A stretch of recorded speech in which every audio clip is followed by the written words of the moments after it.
Hello everyone, welcome back to the smart exam. मित्रांनो, ससून रुग्णालय भरती 2025 ची जाहिरात आलेली आणि मित्रांनो ही जी भरती आहे ती आहे 10वी लेवल आणि या 10वी लेवलवर फोकस करून जे काही मराठी व्याकरणाचे महत्त्वाचे प्रश्न तुम्हाला या भरतीमध्ये विचारले जाणार आहेत ते मराठी व्याकरणाचे महत्त्वाचे प्रश्न या व्हिडिओमध्ये आपण अभ्यासणार आहे.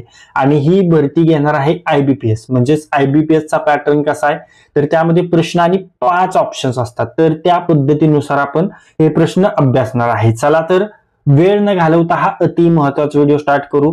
पहा, पहिला प्रश्न, पुढीलपैकी महाप्राण व्यंजन कोणते? पहा, महाप्राण व्यंजन आहे ह. योग्य उत्तर पर्याय क्रमांक 1 ह.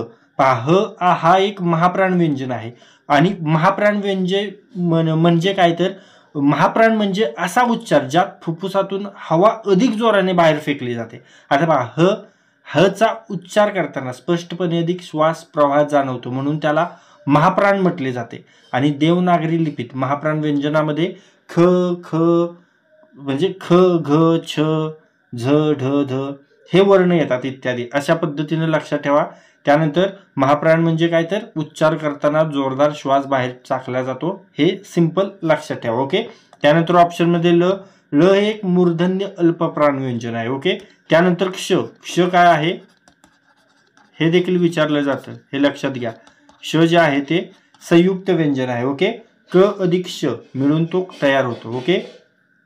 त्यानंतर ज्ञ हेही एक संयुक्त व्यंजन आहे. ओके, हे लक्षात ठेवा. आणि ज हे महाप्राण व्यंजन आहे. ओके, महाप्राण व्यंजन आहे, पण आपल्याला महत्वाचा आहे ह हे महत्वाचं आहे, हे लक्षात घ्या. मात्र जो दिलेल्या पर्यायामध्ये आपल्याला ह अधिक योग्य आहे. मी आपलं तुमच्या माहितीसाठी दिलेले एक्स्ट्रा पर्याय म्हणून, हे लक्षात घ्या.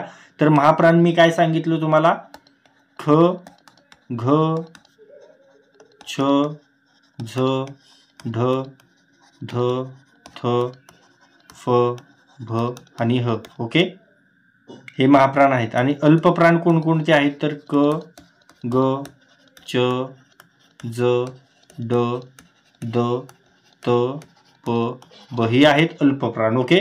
त्यानंतर पुढे पाहूया मित्रांनो, तुम्हा सर्वांना एक आनंदाची बातमी. आपण तुमच्या आग्रहास्तव मराठी व्याकरणाचा जो शब्दसंग्रह आहे, ओके, मराठी व्याकरणाचा जो शब्दसंग्रह आहे, शब्दसंग्रह, त्यावर आपण वन लाइनर प्रश्नांचा नोट्स तुम्हाला म्हणजे वन लाइनर प्रश्नांचा प्रश्नसंच आपण बनवलेला आहे आणि ते तुम्हाला आपण फ्रीमध्ये देतोय. ज्यांनी आपला जीकेचा महाप्रश्न संच 49 रुपयाचा आणि ज्यांनी इंग्लिश वोकॅब्युलरी 21 रुपयाची घेतली, हे जे 70 रुपयामध्ये ज्यांनी घेतलेले त्यांच्यासाठी हा व्याकरणाचा शब्दसंग्रह वन लाइनर प्रश्नांचा फ्रीमध्ये आपण देतोय. ओके. त्यासाठी तुम्हाला 98 23 93 18 27 या नंबरवर व्हॉट्सअप मेसेज करायचा आहे. ओके.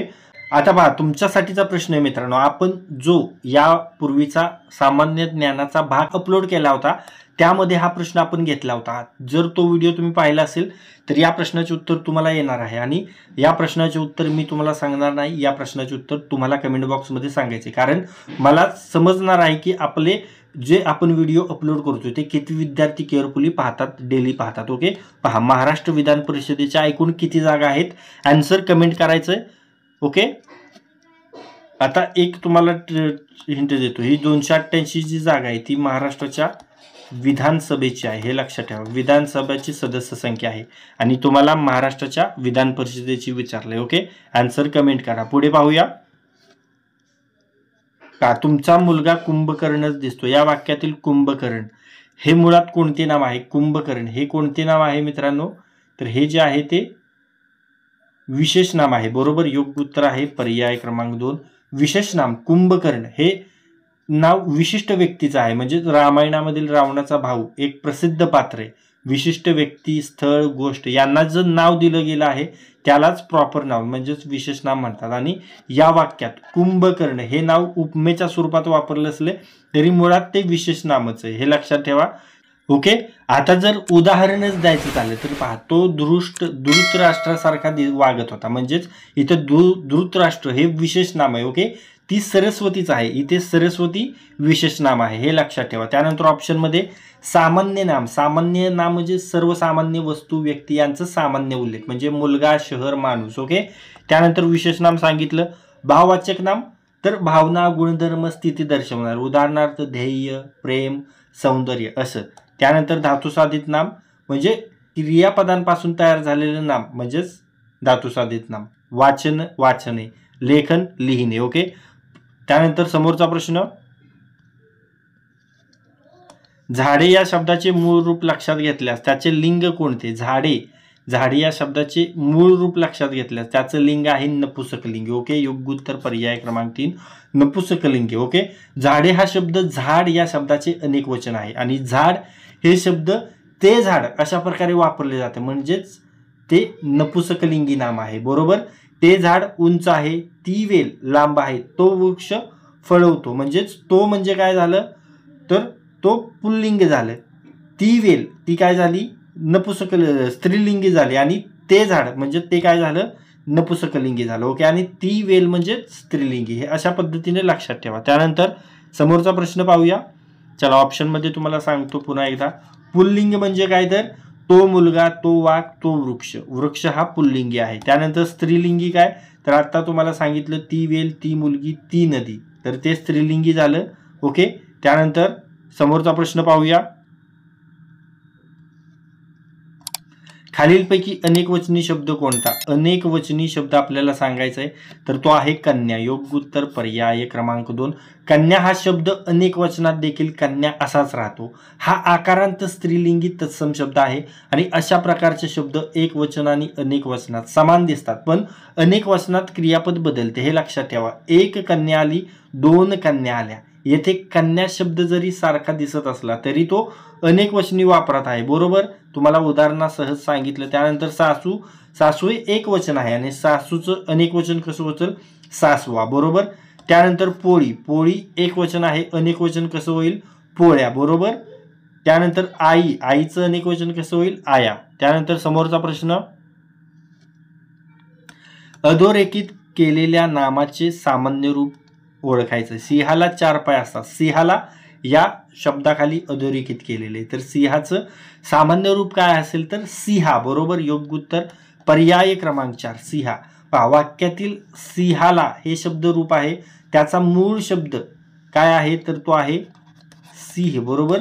आणि त्यावर ला हा द्वितीय एकवचनी विभक्ती प्रत्यय जोडला गेला आहे आणि व्याकरणात ज्या रूपात विभक्ती प्रत्यय जोडण्याआधी शब्द असतो ते त्याचे सामान्य रूप किंवा सामान्य प्रतिपादिक रूप असतं. हे लक्षात ठेवा. आणि हा सामान्य रूप म्हणजे सिंहवर प्रत्यय लावल्यावर तो सिंह अधिक ला सिंहाला असा होतो म्हणून सामान्य रूप काय आहे सिंहा. ओके.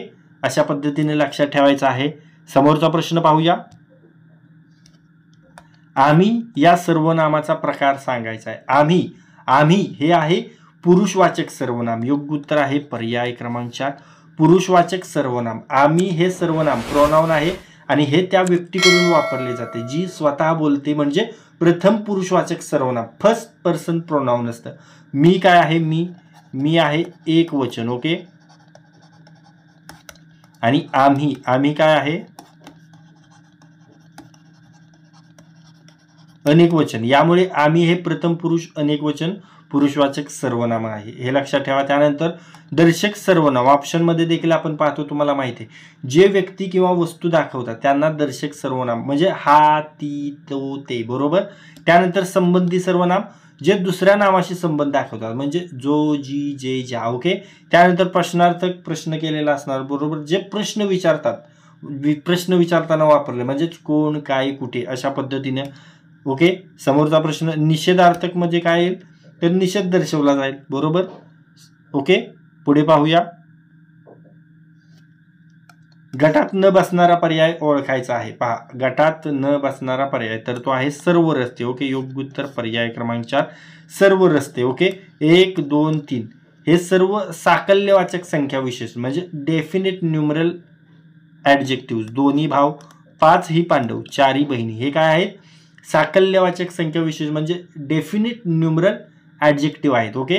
आणि हे जे चार पर्याय हे अनिश्चित संख्या म्हणजे सर्व रस्ते. यामध्ये आपल्याला डेफिनेट कळतंय का की किती रस्ते आहेत यामध्ये कसं करते, 2च भाव आहेत, 5 पांडव आहेत, 4 बहीण, बरोबर, 2 भाव 5 पांडव 4 बहीण. तसं इथं सर्व रस्ते किती रस्ते करते का, तर इनडेफिनिट आहे, म्हणजे अनिश्चित संख्या विशेषण आहे, म्हणून हे इनडेफिनिट न्यूमरल ॲडजेक्टिव्ह आहे, म्हणूनच हा गटात न बसणारा शब्द आहे. ओके, हा जो 5वा आहे तो मी असाच तुमच्यासाठी दिलेला आहे. हा देखील अनिश्चित संख्या विशेषण आहे, हा देखील गटात बसणारा शब्द नाहीये, फक्त तुमच्या माहितीसाठी मी दिलेला आहे, कन्फ्यूज होऊ नका. ओके, त्यानंतर पुढे पाहूया मित्रांनो. जर अजून तुम्ही आपला 1000 प्रश्नांचा 1000 वन लाइनर प्रश्न, ओके, 1000 वन लाइनर प्रश्नांचा महाप्रश्न संच जर घेतला नसेल तर तुम्ही खूप मागे आहात, कारण तुमच्या बऱ्याच मित्रांनी आतापर्यंत तो महाप्रश्न संच घेतलेला आहे आणि आपल्या अभ्यासाला एक वेगळी दिशा दिलेली आहे. त्यासाठी तुम्हाला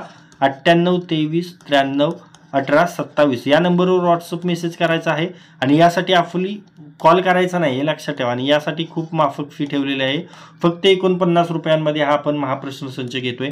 त्यासोबत तुम्हाला इंग्लिश व्हॉकॅब्युलरी नोट्स देखील आपण, हा जो महाप्रश्न संच जो कोणी घेईल त्यासाठी फक्त 21 रुपयांमध्ये देतो, त्याची ओरिजिनल प्राइस 39 रुपये. आणि ह्या 2 नोट्स ज्यात कोणी घेईल त्याच्यासाठी मराठी शब्दसंग्रहाची जो वन लाइनर प्रश्नांचा नोट्स आहे तो आपण फ्रीमध्ये देतोय. ओके, जा ये उठ बस या मूळच्या धातूंना प्रत्यय लागून बनवलेल्या क्रियापदाला काय म्हणतात, तर त्या क्रियापदाला म्हणतात सिद्ध क्रियापद. योग्य उत्तर पर्याय क्रमांक 1 सिद्ध क्रियापद. सिद्ध क्रियापद म्हणजे मूळ धातूला, जसे जा ये उठ बस हे प्रत्यय लावून तयार होणारे क्रियापद असतं. यामध्ये क्रियेचा अर्थ बदलत नाही, फक्त काळ किंवा पुरुषानुसार रूप बदलते, हे लक्षात ठेवा. उदाहरण द्यायचं झालं तर जा जातो, ओके, ये येते, उठ उठतो आणि बस बसतो, अशा पद्धत ही सगळी सिद्ध क्रियापदे आहेत. ओके, त्यानंतर समोरचा प्रश्न पहा, तो फार हळू बोलतो या वाक्यातील क्रियाविशेषण आपल्याला ॲडवर्ब ओळखायचा आहे. ओके, तो फार हळू बोलतो, तर तो आहे हळू. ओके, योग्य उत्तर आहे पर्याय क्रमांक 3 हळू. क्रियाविशेषण ॲडवर्ब म्हणजे क्रियेबद्दल अधिक माहिती देणारे अव्यय, म्हणजे क्रिया कशी, कधी, कोठे, किती होते हे सांगणारा शब्द, म्हणजे तो फार हळू बोलतो. इथं तो काय आहे मित्रांनो, तो आहे सर्वनाम आहे, बरोबर, सर्वनाम. त्यानंतर फार काय आहे, फार प्रमाणवाचक क्रियाविशेषण आहे आणि हळू हळू ही रीत आहे वाक्याची, बरोबर, रीतिवाचक क्रियाविशेषण. रीतिवाचक क्रियाविशेषण आहे म्हणजे कशी बोलतो, तर हळू बोलतो, बरोबर. आणि मुख्य क्रियापद काय आहे, मुख्य क्रियापद आहे बोलतो, बरोबर. त्यामुळं योग्य उत्तर काय आहे, तर ते आहे हळू. हळू आहे क्रियाविशेषण, हे लक्षात घ्या.